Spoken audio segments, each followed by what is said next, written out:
Rebirth of doctor devil episode 21। रानी बाहर आए तो सरस्वती जी उसे देख बोली, बेटा अब तुम भी थोड़ा रेस्ट कर लो। काफी समय से काम में लगी हुई हो। मुझे तो समझ नहीं आता कि घर में जब सर्वेंट्स है फिर भी तुम दोनों को खुद से ही सारा काम क्यों करना है। रानी उनकी बात पर मुस्कुराते हुए, वो क्या है ना माँ, मुझे अच्छा लगता है आप लोग के लिए कुछ करना। वैसे भी सारा काम तो सर्वेंट्स ही करते हैं, मैं तो बस खाना बनाती हूँ और इसमें मैं बिल्कुल नहीं थकती। सरस्वती जी उसकी बात पर उसके सर पर हाथ रख बोली, हमेशा खुश रहो। दोनों बात ही कर रही थी, तभी बाहर गाड़ी रुकने की आवाज आई। रानी को पता चल गया था कि अजय ही होगा, इसलिए वो उठते हुए बोली, मैं आती हूँ।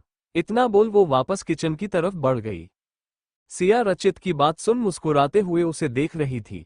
उसकी मुस्कुराहट देख रचित मन में बोला, अब क्या चलने लगा इसके दिमाग में। वो कुछ सोचता उससे पहले सिया अपनी बाहें उसके गले में डाल प्यार से उसे देखने लगी। रचित उसकी हरकत पर हैरान होकर, ये क्या कर रही हो बीबी? वही जो आपने कहा। सिया उसके पूछने पर मुस्कुरा कर बोली। तो रचित हैरान सा, पर मैंने क्या कहा? आपने ही कहा ना अभी कि आप मुझे ऐसे बाहों में लिए खड़े रह सकते हैं, तो बस वही कर रही हूँ। मैं खुद आपके बाहों में आ गई। अब आप खड़े रहिए, मुझे कोई दिक्कत नहीं है।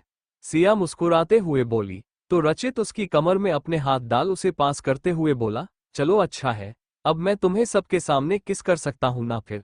इतना बोल वो सिया के चेहरे की तरफ झुकने लगा। वही उसकी बात पर सिया एकदम घबरा गई। उसने तो सोचा था कि वो रचित के सामने घबराएगी नहीं तो रचित उसे छोड़ देगा, लेकिन यहाँ तो पासा ही उल्टा पड़ गया। उसे पास आते देख वो घबराई सी बोली, साहब ये क्या कर रहे हैं आप, छोड़िए हमें, कोई देख लेगा। देखने दो, मुझे फर्क नहीं पड़ता। रचित उसके घबराते चेहरे को देख मुस्कुरा कर बोला और अपना चेहरा उसके चेहरे के एकदम पास कर लिया। इससे पहले रचित उसके होठों को छू पाता, सिया दरवाजे की तरफ देख बोली, दी। इतना बोल वो रचित को हल्का धक्का दे दी, जिससे वो सिया से दूर हो गया। सामने रानी अपने आंख पे हाथ रखे खड़ी मुस्कुरा रही थी। उसे देख बेचारी सिया का तो मन कर रहा था यहाँ धरती फटे और वो उसमें समा जाए। वो जल्दी से अपनी नजरें दूसरी तरफ कर खड़ी हो गई। वही सिया की आवाज सुन रानी अपना हाथ हटा दोनों को देखती है, तो दोनों अपनी नजरें इधर उधर कर रहे थे। उसे देख रचित अपने बालों में हाथ घुमा, जल्दी से टेबल पर रखा पानी का बोतल उठाते हुए जैसे ही बाहर जाने को हुआ तो रानी धीरे से उसकी तरफ देख मुस्कुराते हुए बोली, ऐसे सरे आम इश्क मत फरमाइए जनाब, यहाँ कभी भी कोई भी आ सकता है। रचित उसकी बात सुन बिना कुछ बोले वहां से निकल गया।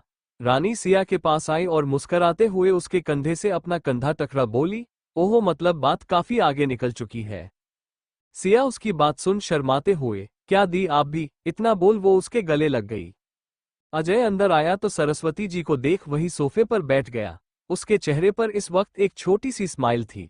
उसे ऐसे देख सरस्वती जी, क्या बात है बेटा, आज इतने दिन बाद तुझे खुश देख रही हूँ। वरना जब से वापस आया है खामोश ही रहता था। खुश होने की ही तो बात है माँ, इतने साल बाद ही सही पर जिया को इंसाफ मिलने जा रहा है और उस दरिंदे को सजा। आपको पता है माँ, बहुत कुछ सहा था उस बच्ची ने, पर जाते जाते मुझसे एक वादा ले गई थी कि उसे मैं इंसाफ दिलाऊं। आखिरकार मैं कल उसका वादा पूरा कर दूंगा। वो इतना ही बोला था कि सिया चाय लेकर बाहर आए सबको दे दी।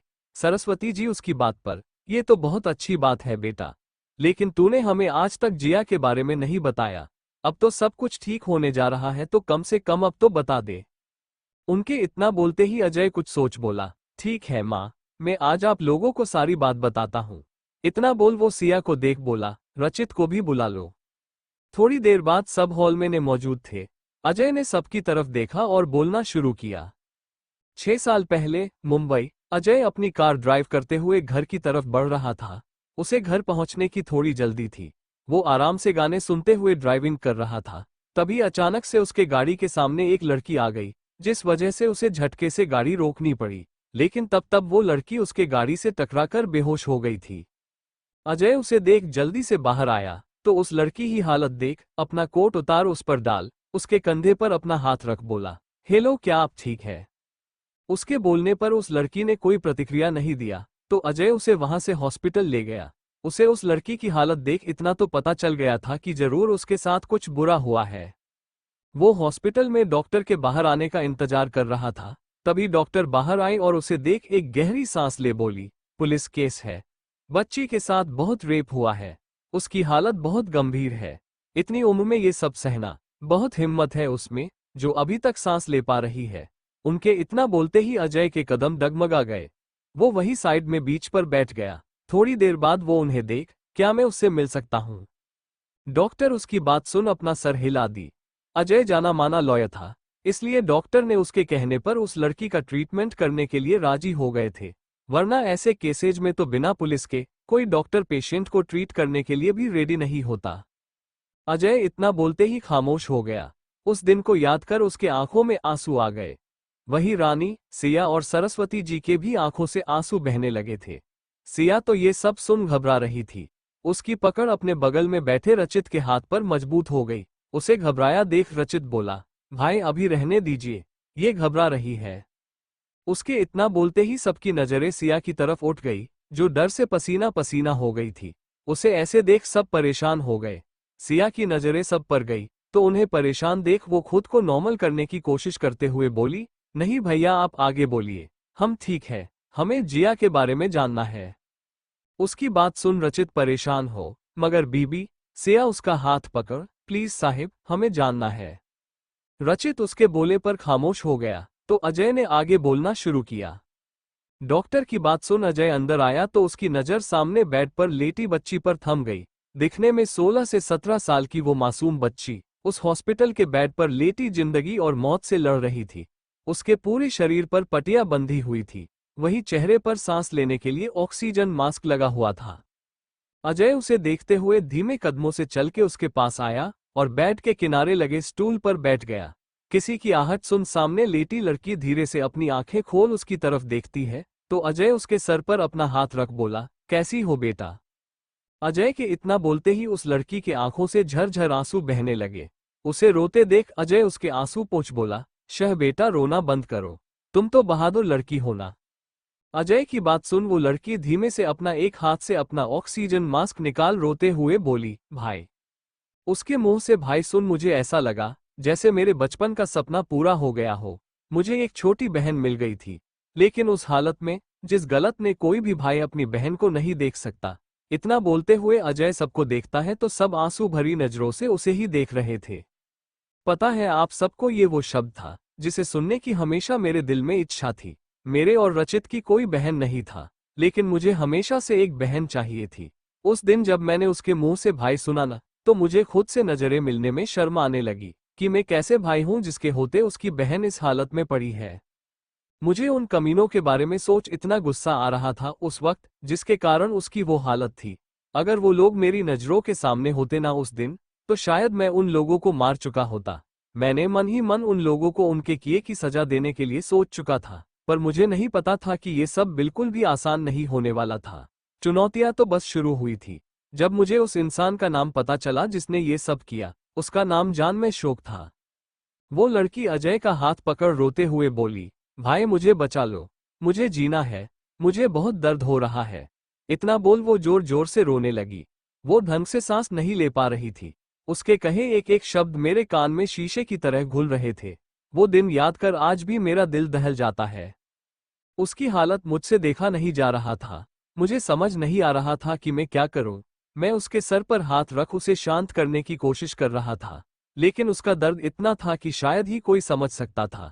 मैंने जल्दी से डॉक्टर को आवाज लगाया, तो उन्होंने उसे इंजेक्शन से दिया जिससे वो थोड़ी शांत हुई। वो बस एक टक छत को घूर रही थी। उसे ऐसे देख मैं हिम्मत कर बोला, बेटा प्लीज मुझे बताओ कि तुम्हारे साथ ये सब किसने किया, ताकि हम तुम्हें इंसाफ दिला सके। अजय की बात सुन वो लड़की उसे देखने लगी, फिर वापस अपना चेहरा सीधा कर छत को देखते हुए बोली, मेरा नाम जिया है, मैं 12वीं की छात्र हूँ। कल जब मैं स्कूल से घर जा रही थी, तभी रास्ते में एक गाड़ी अचानक मेरे सामने आकर रुकी और कुछ लोग जबरदस्ती मुझे गाड़ी में डाल वहां से ले गए। उसकी बात पर अजय डॉक्टर को देखता है तो वो उसे शांत रहने का इशारा करती है। जिया आगे बोली, मेरी जब आंख खुली तो मैं एक फैक्ट्री में थी जहां सिर्फ सामान रखा हुआ था। तभी मुझे कुछ लोगों की आवाज आई जिसे सुन मैंने अपनी आंखें बंद कर ली। उनमें से एक आदमी जिसका नाम विनीत था, उसने मुझे देख गुस्से में अपने साथी को मारते हुए बोला, साला तू किसे उठा लाया है, ये वो लड़की नहीं है जिसे मैं तुझे लाने को कहा था। अरे यार छोड़ ना, क्या ही फर्क पड़ता है, तो ये तो देख, ये तो उससे भी खूबसूरत माल है। उसे छोड़ और इसे देख। दिमाग खराब हो गया है तुम सबका। अगर किसी को कुछ भी पता चला ना तो लेने के देने पड़ जाएंगे। विनीत गुस्से में उन्हें घूर कर बोला तो उसका दोस्त उसके कंधे पर हाथ रख बोला, अरे यार कुछ नहीं होगा, और अगर कुछ हुआ भी तो अंकल है ना, वो संभल लेंगे। तू सब भूल कर एंजॉय कर, तेरे बाद ही तो हमारा नंबर आएगा। वो लोग जिया को उस पर से नीचे तक अपनी हवस भरी नजरों से घूरते हुए बोले। उनकी बातें सुन जिया डर से एकदम कांप रही थी। तभी उसमें से एक आदमी आगे आया और जिया के चेहरे पर अपने हाथ फेरते हुए गंदी हंसी हंसते हुए बोला, भाई ये तो एकदम नाजुक काली है। उसके इतना बोलते ही वहां खड़े सब हंसने लगे। उनकी हंसी में हैवानियत साफ नजर आ रही थी। जिया उन सब की बातें सुन डर से एकदम कांप रही थी। तभी उसमें से एक आदमी आगे आया और जिया के चेहरे पर अपने हाथ फेरते हुए गंदी हंसी हंसते हुए बोला, भाई ये तो एकदम नाजुक काली है। उसके इतना बोलते ही वहां खड़े सब हंसने लगे। उनकी हंसी में हैवानियत साफ नजर आ रही थी। उनकी बातें सुन जिया के आंखों से झरझर आंसू बह रहे थे। वो चाहकर भी उनसे खुद को बचाने के लिए कुछ भी नहीं कर पा रही थी। इस वक्त उसके हाथ पैर बंधे हुए थे और तो और उसके मुंह पर भी पट्टी बंधी हुई थी, जिस वजह से उसकी आवाज बाहर नहीं निकल पा रही थी। फिर भी वो लगातार खुद को बचाने की कोशिश कर रही थी। उसे देख विनित खड़ा कुछ सोच रहा था। तभी उसका दोस्त निमित उसके कंधे पर हाथ रख बोला, क्या यार तू अब किस सोच में खोया हुआ है? अभी चल चल के कुछ एंजॉयमेंट करते हैं, बात की बाद में देखेंगे। तेरे डैड है ना, वो सब संभला लेंगे। उसकी बात सुन विनित के चेहरे पर भी खतरनाक स्माइल आ गई। वो जिया की तरफ देखता है और उसकी तरफ बढ़ गया। उसकी नजरों को देख वो अंदर तक कांप गई और खुद को बचाने के लिए अपने हाथ पैर चलाने लगी। लेकिन उनमें से किसी को हुई इस मासूम बच्ची पर दया नहीं आया। वो चीखती रही, चिल्लाती रही, लेकिन उसकी आवाज का उन लोगों पर कोई फर्क नहीं पड़ रहा था। उन चारों ने मिलकर उस बच्ची के दामन को तार तार कर दिया था। जिया लगभग बेहोश हो गई थी। थोड़ी देर बाद उन लोगों ने जिया की हालत देख विनित से बोला, भाई इसका क्या करे, लग रहा है मर गई। विनित उसकी बात पर एक नजर सिया को देख सिगरेट का धुआं उड़ाते हुए बोला, साली को उठाकर किसी नाली या जंगल में फेंक दे, किसी जंगली जानवर के पेट भरना के ही काम आ जाएगी। उसकी बात सुन उसके दोस्त ने वैसा ही किया। उन्होंने जिया को मारा हुआ समझ जंगल में लेकर फेंक दिया। उन सबके जाने के बाद उसे होश आया तो जैसे तैसे पेड़ के सहारे खड़ी हुई और धीमे धीमे कदमों से चल हाईवे तक पहुंच गई। अब उसने बिल्कुल भी ताकत नहीं थी कि वो एक कदम भी चल सकती। वो हिम्मत कर जैसे ही थोड़ा सा आगे बढ़ी, समाने से आते अजय की गाड़ी देख वही गिर पड़ी और बेहोश हो गई। सब कुछ बता, जिया रोते हुए अजय का हाथ पकड़ बोली, भैया जिसने मेरे साथ ये सब किया है उसे आप छोड़ना मत। उसे भी वैसे ही तड़पाना जैसे मैं तड़पी हूँ। मैं उसे तड़पते हुए देखना चाहती हूँ, वरना आपकी इस बहन की आत्मा को कभी शांति नहीं मिलेगी। इतना बोलते हुए उसकी सांसें तेज हो गई। उसकी हालत देख डॉक्टर जल्दी से उसे देखने लगे, लेकिन उसकी सांसें टूट रही थी। वही अजय उसका हाथ पकड़, जिया तुम इतनी बहादुर हो, तुम हार कैसे मान सकती हो? तुम्हें लड़ना होगा जिया, हिम्मत रखो। मुझे बताओ कि तुम्हारे साथ ये सब करने वाला कौन था? अजय की बात सुन जिया पर कोई असर नहीं हो रहा था। इस ऐसे देख वो डॉक्टर की तरफ देखता है तो उन्होंने भी अपना सरनामे हिला दिया। वही जिया गहरी सांस लेते हुए अजय का हाथ पकड़े हुए बोली, भाई वो विनित भाटिया। इतना बोल हुए उसकी सांसों की डोर टूट गई और उसका हाथ अजय के हाथ से छूट गया। इतना बोलते हुए अजय हकीकत में आया और सबकी तरफ देखने लगा, जो भरी हुई आंखें से उसकी बातें सुन रहे थे। सिया तो रोते हुए रचित के गले लग गई थी, वही रानी सरस्वती जी के। वही रचित के चेहरे पर कोई भाव नहीं था। वो सिया को बस शांत करवाने की कोशिश कर रहा था। उसे सारी बातें पहले से ही पता थी, पर अभी वो सिया को ऐसे रोते देख परेशान था। अजय सबको ऐसे रोते देख बोला, आप सबको पता है, मेरे लिए सबसे ज्यादा हैरान करने वाली बात ये थी कि जिया ने जिसका नाम लिया था वो कोई और नहीं बल्कि मेरा दोस्त विनीत भाटिया था। मुझे इन बातों पर बिल्कुल भी भरोसा नहीं हुआ था, लेकिन मैं सच झूठला भी नहीं सकता था। उस समय मेरे सोचने समझने की सारी शक्ति खत्म हो चुकी थी, इसलिए मैंने ऐसा काम किया जिस वजह से मैं वो कैसे जीत के भी हार गया था। उस दिन मैं घर आने की जगह बिना सोचे समझे वहां से सीधे नामित के घर की तरफ निकल गया, और यही मेरी जिंदगी की सबसे बड़ी गलती थी। मुझे नहीं पता था कि उन 4 लोगों में से एक वो भी था जो मेरे सामने मासूम बना खड़ा था। अजय हॉस्पिटल में निकल घर जाने की जगह सीधे अपने दोस्त निमित के घर के लिए निकल गया। वो वहां पहुंच डोर बेल बजाता है तो निमित अलसाए आंखों से दरवाजा खोल देता है उसकी नजरें जैसे ही अजय पर गई, उसकी हालत देख निमित बोला, ये क्या हाल बना रखा है तूने अजय, सब ठीक है ना? हाँ सब ठीक है, मैं अंदर आ जाऊं? अजय बोला तो वो साइड हट गया। थोड़ी देर बाद निमित उसके सामने पानी लाकर रख बोला, ये के भाई और बता क्या हुआ है? तेरी हालत देख तो मुझे लग रहा है जैसे कुछ बहुत बड़ा हुआ है, सच में सब अच्छा है ना? अजय उसकी बात सुन उसे देखने लगा। कुछ सोच उसने जिया से मिलने से लेकर उसके विनीत भाटिया का नाम लेने तक की वो सारी बातें बता दी। सब कुछ सुन निमित के आंखों में डर दिखने लगा। वो कांपती हुई आवाज से, और उस लड़की ने किसका नाम लिया? किसी और का नाम बताया क्या उसने, या सिर्फ विनीत का? नहीं, सिर्फ विनीत का ही नाम बता पाई वो। मुझे तो विश्वास नहीं हो रहा कि इतनी घटिया हरकत उसने की है। वैसे मुझे याद आया जिया ने कुछ और भी बताया था। अजय की बात सुन निमित का चेहरा काला पड़ गया। वो घबराया हुआ सा अजय को देखने लगा, जो कुछ सोचते हुए उसे ही देख रहा था। अजय को ऐसे खुद को देखता देख निमित घबराकर उसके कंधे पर हाथ रखते हुए, तू परेशान मत हो अजय, सब ठीक हो जाएगा। अभी तो घर जाकर आराम कर। मुझे तेरी हालत कुछ सही नहीं लग रही है। चल मैं तुझे घर छोड़ देता हूँ। अजय का दिमाग इस वक्त सही से कुछ सोच नहीं पा रहा था, इसलिए वो उसकी बात पर अपना सर हिला देता है। दोनों वहां से निकल गए। थोड़ी देर निमित उसे घर छोड़ वहां से विनीत के घर की तरफ निकल गया। इस वक्त निमित के चेहरे पर घबराहट छाई हुई थी। वो अंदर आया तो एक नौकर ने उसे बताया कि विनीत अपने कमरे में सो रहा है। उसकी बात सुन निमित तेजी से उसके कमरे की तरफ बढ़ गया। इधर अजय घर आया और बिना किसी से कुछ बोले सीधे कमरे की तरफ चला गया। उसे देख किसी ने कुछ नहीं कहा, क्योंकि सबको पता था कि वो जब ज्यादा थक जाता है तो ऐसे ही बिना बोले कमरे में चला जाता है। वो अपने रूम में बैठा जिया के बारे में ही सोच रहा था। तभी वहां रानी चाय लेकर आया और उसकी तरफ एक कप बड़ा होली, क्या हुआ? आज आप काफी थके हुए और परेशान लग रहे हैं।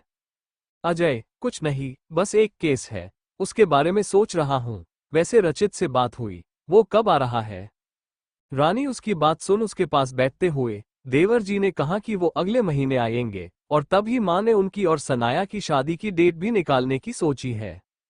चलो ये तो अच्छी बात है, अब उसके ऊपर भी जिम्मेदारियां आएंगी तो वो भी समझदार हो जाएगा, वरना अभी तक बचनापा गया नहीं है उसका। जाए उसे देख बोला तो रानी मुस्कुराकर, आप देखिएगा वो एक दिन इतना समझदार हो जाएंगे ना कि आपको वापस उनका बचपना ही याद आएगा। रानी मुस्कुरा कर बोली और वापस नीचे चली गई। थोड़ी देर बाद वो खाना लेकर आई और अजय के सामने लगा बोली, खाना खा लीजिए, ठंडा हो जाएगा। अजय उसकी बात सुन कोई जवाब नहीं देता है। उसका ध्यान अभी भी जिया ने ही अटका हुआ था। उसे कहीं खोया देख रानी उसके कंधे पर हाथ रख बोली, क्या हुआ, आप कहाँ खोए हैं? कब से हम आपको आवाज दे रहे हैं। अजय उसकी बात सुन उसे देखता है और उसका हाथ पकड़ बोला, रानी मेरी बात ध्यान से सुनो, मैं चाहता हूं कि अब तुम भी सेल्फ डिपेंडेंट बनो, ताकि भविष्य में अगर मैं ना रहूं तो तुम हमारे परिवार को संभाल सको। उसकी बात पर रानी जल्दी से उसके होठों पर हाथ रख गुस्से से बोली, ये क्या बकवास कर रहे हैं आप? आपको क्यों कुछ होगा? आपको कुछ नहीं होगा समझे, जो होगा आपके उन दुश्मनों का होगा। और आइंदा से मेरे से ये सब कहा ना, तो हम बात नहीं करेंगे आपसे। इतना बोल वो जाने को हुई तो अजय ने उसका हाथ पकड़ उसे बैठाया और सामने खाने की प्लेट से एक कोर उसकी तरफ बढ़ा, बोला, अगली बार से मेरा इंतजार मत करना, अकेले खाने की आदत डाल लो, मेरा काम बढ़ जाएगा तो मैं समय नहीं दे पाऊंगा।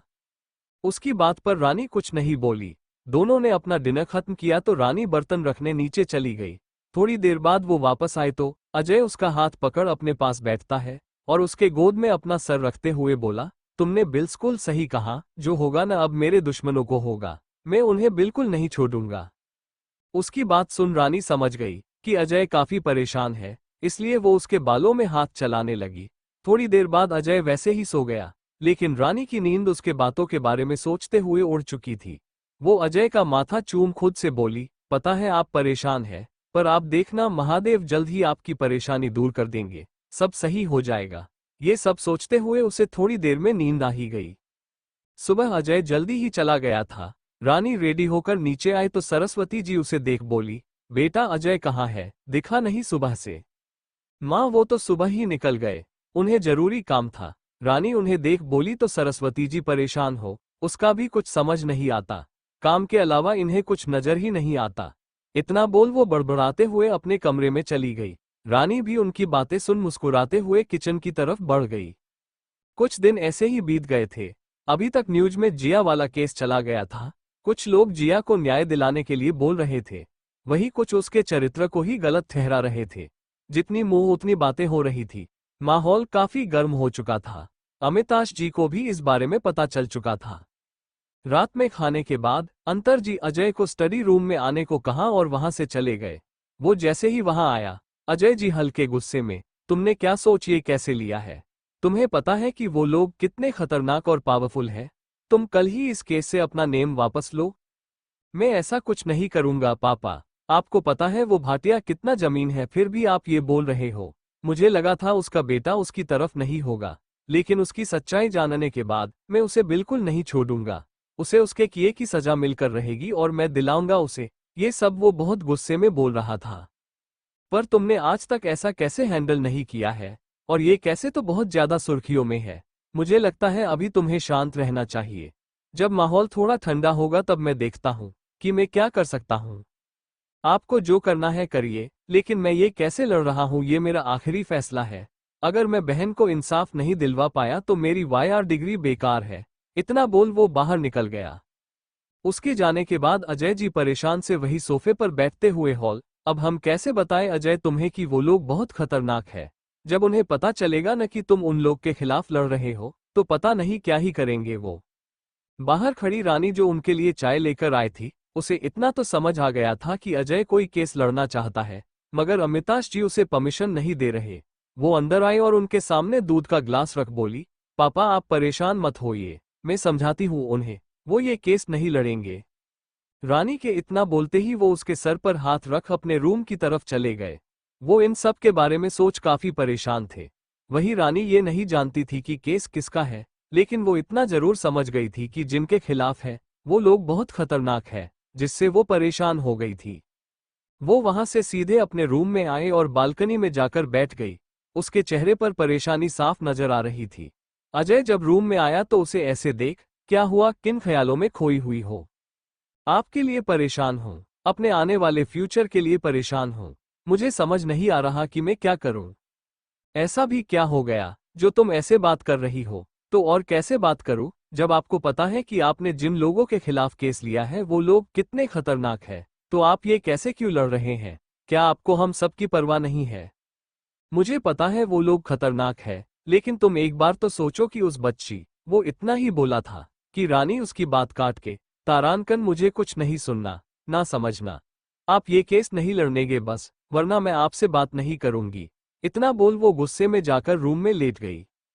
वही उसकी बात सुन अजय की मुठिया कस गई। वो थोड़ी देर उसकी बातों के बारे में सोचता रहा, फिर अपनी गाड़ी लेकर वहां से निकल गया। उसके जाने के बाद रानी की आंखों से आंसू निकल गए। इधर विनित अपने दोस्तों के साथ बैठा शरण पी रहा था, तभी निमित बोला, विनित तुझे पता है कि अजय ने तेरे खिलाफ केस लड़ने को तैयार है। तू तो जानता है ना वो कितना तगड़ा वकील है, आज तक हार नहीं है वो। साले अपना मुंह बंद रख वरना तेरे को यही गाड़ दूंगा।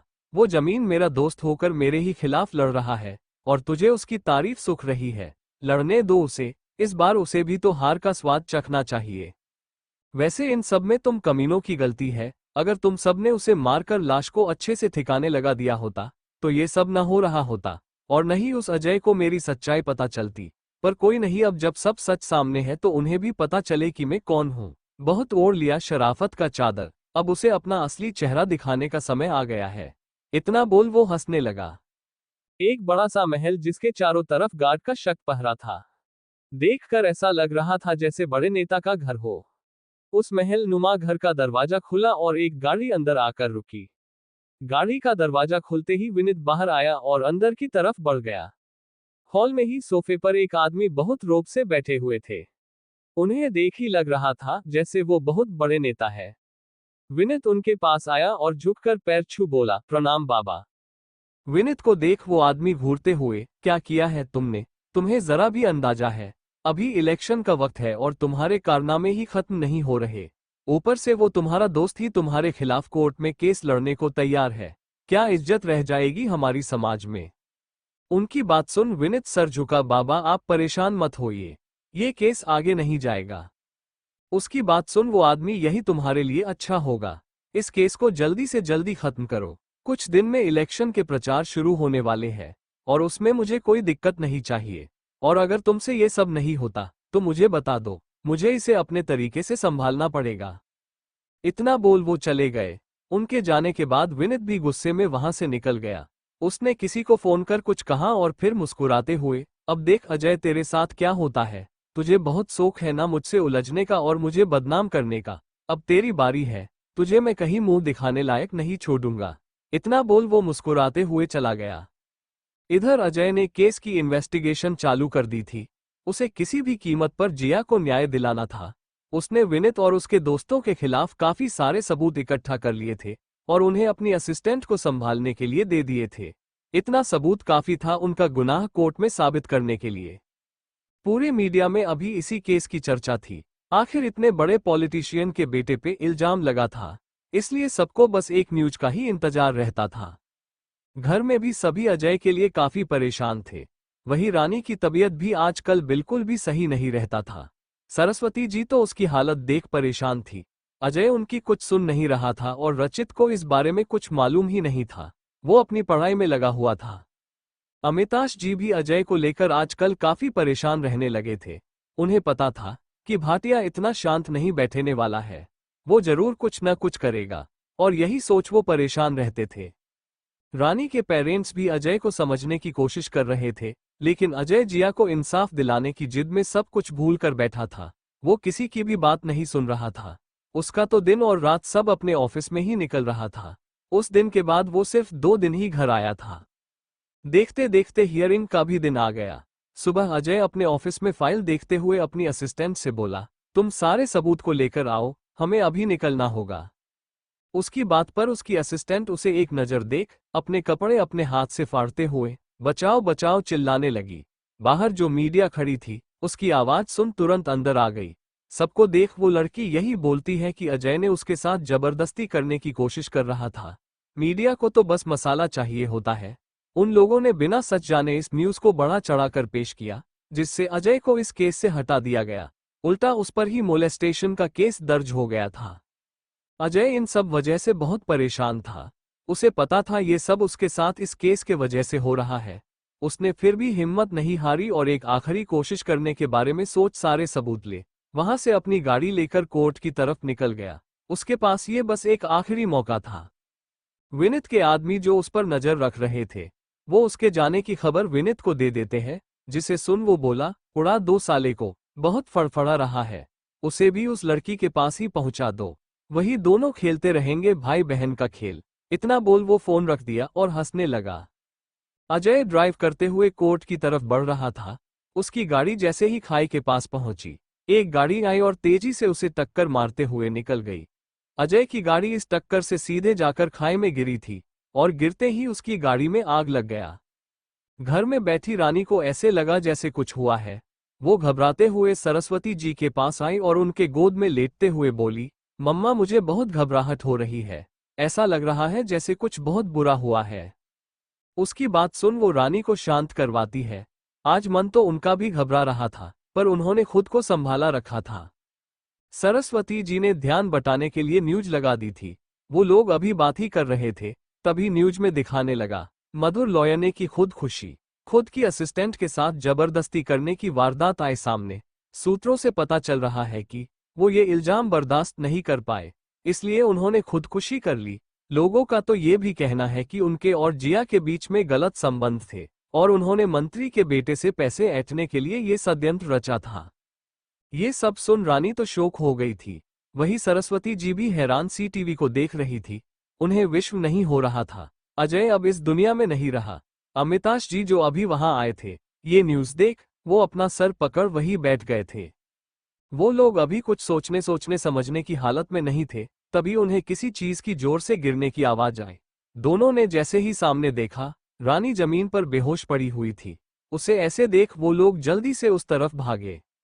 रचित अपनी क्लास खत्म कर बाहर आया था, तभी जय भागकर उसके पास आया और उसके सामने मोबाइल कर दिया। रचित की नजरें जैसे ही न्यूज पर गई तो वो बिना देती किए वहां से निकल गया। सबने उसे कई बार आवाज दी, मगर वो सबको नजरअंदाज कर जा चुका था। वो जल्दी से मुंबई के लिए निकल गया। देखते ही देखते सब कुछ बर्बाद हो चुका था। रचित की फ्लाइट जब लैंड हुई तो वो वहां से सीधे घर निकल गया। थोड़ी देर में वो अपने घर के सामने था। वो जैसे ही अंदर आया, सामने का नजारा देख उसके पैर जहां थे वहीं जम गए। हॉल में सामने अजय की बड़ी सी तस्वीर पर हार चढ़ी थी। वहीं उसके बगल में रानी बिना किसी भाव की बैठी हुई उस तस्वीर को देख रही थी। सरस्वती जी भी दूसरी ओर बैठी इस तस्वीर को देख आंसू बहा रही थी। वही के आंखों में इस वक्त एक भी आंसू नहीं थे। अजय का ऐसे चले जाने का उसे बहुत गहरा सदमा लगा था। रचित सबको देखते हुए अंदर आया और अमिताश के कंधे पर अपना हाथ रख दिया। अमिताश जी की नजर जैसे ही उस पर गई वो उसे अपने गले लगा लिए। रचित सबको देखते हुए भरी कदमों से अंदर की तरफ बढ़ गया। वो अंदर आया और धीरे से अमिताश के कंधे पर अपना हाथ रख दिया। अमिताश जी की नजर जैसे ही उस पर गई वो उसे अपने गले लगा लिए। उसके गले लगते ही वो रोने लगे। इतनी देर से उन्होंने जितनी भी हिम्मत रखी हुई थी वो सब एक झटके में रचित को देखते ही खत्म हो गई। रचित उनके गले लग, पापा भाई, इतना बोलते हुए उसके आंखों में आंसू आ गए। अमिताश जी कुछ नहीं बोले, बस उसके गले लग खड़े रहे। थोड़ी देर बाद रचित उनसे अलग हुआ तो उसका ध्यान हॉल के बीचों बीच रखी अजय की तस्वीर पर गई जिस पर हार चढ़ा हुआ था। वही रानी उस तस्वीर के बगल में बैठी बिना किसी भाव के तस्वीर को देख रही थी। सरस्वती जी भी उसके पास ही बैठी हुई थी। उसकी हालत देख रचित के कदम डगमगा गए। वो धीरे से उस तरफ बढ़ गया। सरस्वती जी की नजर जैसे ही उस पर गई वो उससे लिप्ट जोर जोर से रोने लगी। उन्हें इस वक्त कोई भी होश नहीं था। उनकी हालत देख रचित के आंखों में आंसू आ गए। रचित ने उन्हें शांत करवाया और रानी के पास आ उसके कंधे पर हाथ रख बोला, भाभी। रचित की आवाज सुन वो अपना चेहरा उठा उसकी तरफ देखती है। उसे देखते ही इतनी देर से जो आंसू उसके अंदर थमे थे वो बाहर निकलने लगे। रानी रचित के गले लग जोर से रोते हुए बोली, रचित देखो ना क्या हो गया। सब बोल रहे हैं तुम्हारे भैया नहीं रहे। वो कैसे हम सबको छोड़ के जा सकते हैं। सब झूठ बोल रहे हैं। उन्हें कुछ नहीं हुआ है।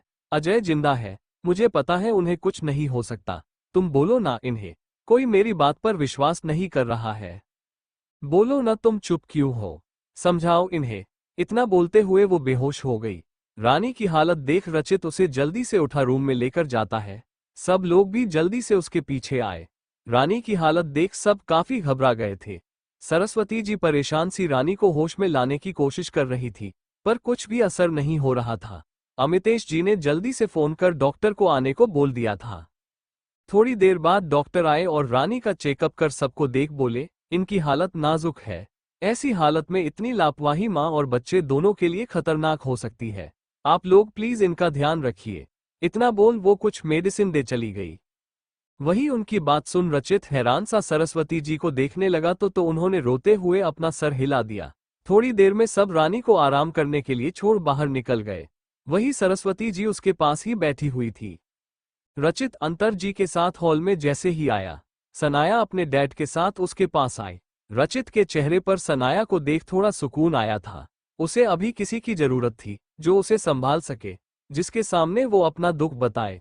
वही सनाया ने एक बार भी अपनी नजरें उठा उसे नहीं देखा था। उसके डैड अमिताश जी को देखिए भाई साहब, मुझे बातें घुमा फिरा कर करनी नहीं पसंद है। इसलिए मैं आपको साफ साफ कह रहा हूं कि अब मैं अपनी बेटी की शादी रचित से नहीं करना चाहता और मुझे नहीं लगता कि मुझे आपको इसका कारण बताने की जरूरत भी है। इतना बोल वो सनाया का हाथ पकड़ उसे लेकर जाने लगे। उनकी बात सुन अमिताश जी परेशान हो गए। वो जैसे ही कुछ बोलने को हुई, रचित जिसका चेहरा सनाया के एक्सप्रेशन देख भावहीन हो गया था, वो उनका हाथ पकड़ उन्हें रोकते हुए अपना सर ना में हिला दिया। सनाया वहां से चली गई थी उस वक्त रचित को छोड़कर जब उसे उसकी सबसे ज्यादा जरूरत थी। उसने जाते हुए भी एक बार मुड़कर रचित की तरफ नहीं देखा था। वही रचित उसे जाते हुए बिना किसी भाव के देख रहा था। उसे समझ नहीं आ रहा था कि कैसे सबकी जिंदगी एक ही पल में बदल गई। कल तक जहां सब कितने खुश थे, आज वही सब कुछ बर्बाद हो गया था। रानी के होश आने के बाद उसने भी कुछ नहीं बोला था। रचित ने उसे और सबको थोड़ा बहुत खिला दिया था, लेकिन खुद एक दाना भी नहीं खाया था। हमेशा मुस्कुराते रहने वाले रचित के चेहरे पर आज कोई भाव नहीं था। वो बस अपनी जिम्मेदारी पूरी करने में लगा हुआ था। ऐसे ही कुछ दिन बीत गए थे। रचित ने अपने सोर्सेस से अजय के बारे में पता करने की कोशिश की पर कुछ भी उसके हाथ नहीं लगा था। उसने बहुत कोशिश की पर कुछ भी सबूत उसके हाथ नहीं लग पा रहा था। यहाँ तक कि वो लड़की जिसने अजय पर इल्जाम लगाया था वो भी उस दिन के बाद गायब थी। किसी को भी नहीं पता कि वो अचानक कहाँ चली गई। पुलिस, मीडिया, सब जगह सिर्फ अजय को और जिया को गलत ठहराया जा रहा था। कुछ चैनल तो ये भी दिखा रहे थे कि जिया ने सारा झूठा नाटक रचा था ताकि वो इतने बड़े पॉलिटिशियन के बेटे को फंसा उनके पैसे को हड़प सके। उन्हें जिया के जिंदा होने या मरने से कोई फर्क नहीं पड़ता था। रचित ने बहुत कोशिश की पर कोई इसकी सुनने को रेडी नहीं था। सबका व्यवहार देख उसके दिमाग में ये बैठ गया था कि लोग भी उसके सामने ही झुकते हैं जिनके हाथ में पैसा और पावर हो। बिना पैसे और पावर के इंसान की कोई वैल्यू नहीं है। उसे यहाँ आए हुए 1 महीने से ऊपर होने वाले थे। कॉलेज छूटने के कारण पढ़ाई में भी नुकसान हो रहा था और कुछ दिन में एग्जाम भी थे। इसलिए उसने सबको शिमला शिफ्ट होने के लिए कहा। वहां का माहौल भी अब ऐसा नहीं रहा था कि वो लोग वहां रुक सकते थे और रानी की हालत को देखते हुए भी अमिताश जी उसकी बात मान गए। वहां उनका घर भी था तो ज्यादा प्रॉब्लम नहीं हुई। कुछ दिन में वो लोग शिमला शिफ्ट हो गए थे। रानी को भी यहाँ आकर अच्छा लग रहा था, वरना वहां तो वो पूरे वक्त रोटी रहती थी जिससे उसकी हेल्थ पर भी प्रभाव पड़ रहा था। उन्हें अच्छे से सेटल कर रचित वापस हॉस्टल चला गया। कुछ दिन में उसके 4th सेमेस्टर खत्म होने को थे। ऐसे ही एग्जाम खत्म हो गया था। रचित बीच बीच में सबसे मिलने जाया करता था। के बाद एक दिन रचित के पास सनाया का कॉल आता है, को उसे मिलने के लिए बुलाती है। रचित जब रेस्टोरेंट पहुंचा तो सनाया उससे अपने रिश्ते खत्म कर वहां से चली जाती है। रचित बिना कुछ बोले वापस कॉलेज आ जाता है और इंटर्नशिप कंप्लीट कर आगे की पढ़ाई के लिए बाहर चला जाता है। वो अब पूरी तरह से बदल गया था। सबके साथ मस्ती करने वाला रचित अब बिल्कुल शांत हो चुका था। उसने अपने पीजी के पढ़ाई के साथ बिजनेस का कोर्स भी किया और धीरे धीरे बिजनेस में उतरता चला गया। समय के साथ ही सब बदल गया था। कुछ साल में वो वापस आया तो उसने अपने पूरे सोर्स लगाकर सब कुछ पता किया था कि आखिर उस दिन क्या हुआ था। उसने विनीत के पिता का काला चिट्ठा सबके सामने खोल दिया था, लेकिन विनीत बच के निकल गया था।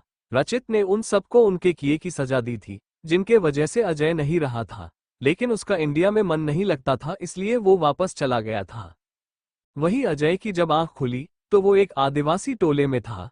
उसे सबसे बात कर पता चला था कि उस दिन वो घायल हालत में उन्हें मिला था, जहां एक परिवार ने उसकी मदद की और इलाज किया था। उसे कोमा में रहते हुए 4 साल हो गए थे। वो वहां से बाहर आकर सीधे सबके बारे में पता करने की कोशिश करता है, लेकिन उससे पहले ही उसे विनीत के बारे में पता चल गया तो वो उसके पीछे चला गया। उसने सोच लिया था कि वो जिया को इंसाफ दिला ही सबके सामने आएगा। इतना बोलकर अजय सबकी तरफ देखता है तो सब आंसू भारी नजरों से उसे ही देख रहे थे। सिया खुद को संभाल, उसे देख, भाई हम सब आपके साथ है। जिया ने जिनके कारण इतना सब कुछ सहा, आपने इतना सब सहा जिसके कारण आप अपने फिल्मी से इतने दूर रहे, उसे इसके लिए की सजा मिलनी चाहिए। हम आपके साथ है। अजय उसकी बात पर अपना सर हिला दिया। वही रानी सबको एक नजर देख वहां से उठकर अपने रूम की तरफ बढ़ गई। उसे ऐसे जाते देख सिया परेशान से रचित की तरफ देखती है तो रचित उसे शांत रहने को बोलता है और अजय को रानी के पीछे जाने का इशारा करता है। उसका इशारा समझ अजय रानी के पीछे चला गया। वही सरस्वती जी भी अपने रूम की तरफ बढ़ गई। सबके जाने के बाद सिया रचित के सीने से लग गई। उसके दिमाग में अभी भी सब घूम रहा था। रचित के ऊपर उस वक्त क्या बीती होगी वो सोच भी नहीं सकती थी। आज तक उसे खुद की तकलीफ ज्यादा लगती थी, लेकिन अब उसे रचित के तकलीफ के आगे अपनी तकलीफ कुछ नहीं लग रही थी। उसे खोए देख रचित उसे अपनी बाहों में भर बोला, बीबी बीती बातों के बारे में सोचना छोड़, अभी अपने पति पर ध्यान दो। बेचारे के पेट में चूहा कूद रही है और तुम्हें अपने ख्यालों से ही फुर्सत नहीं है। Thank you for listening. मुझे उम्मीद है आपको ये स्टोरी पसंद आई होगी। अगर आपको पसंद आई है तो प्लीज लाइक और कमेंट करना ना भूलें और मोर स्टोरीज के लिए सब्सक्राइब करें। मिलते हैं नेक्स्ट वीडियो में।